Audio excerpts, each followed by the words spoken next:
ok cho dương màu generate រូបភាពមច្ឆាដែលកំពុងតែ trending នៅក្នុង TikTok ឥឡូវយើងចូលមកកន្លែង search យើងវាយពាក្យថា AI Mermaid Filter ហើយយើង select យក AI Mermaid Filter ទៅហើយវាមកដល់កន្លែងនេះយើងយកខាងលើ AI Mermaid ហ្នឹងយើង select កន្លែងមុខកាមេរ៉ាទៅហើយយើងចូលមករើសរូបភាពមកដែលយើងចង់ generate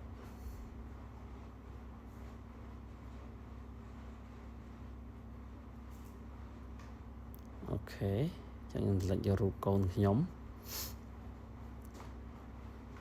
បាទពេលដែលយើង select ចប់វាចូលទៅ draft យើងទៅបើកក្នុង profile TikTok យើងទៅយើងចូល draft ឃើញកំពុងdraft ចឹងយើងរងចាំ59នាទីទៀតយើងនឹងបាន result ចឹងដោយសាររូបនេះខ្ញុំធ្លាប់ generate ហើយចឹងយើងចូលទៅមើល result ទាំងអស់គ្នាបាទអូខេ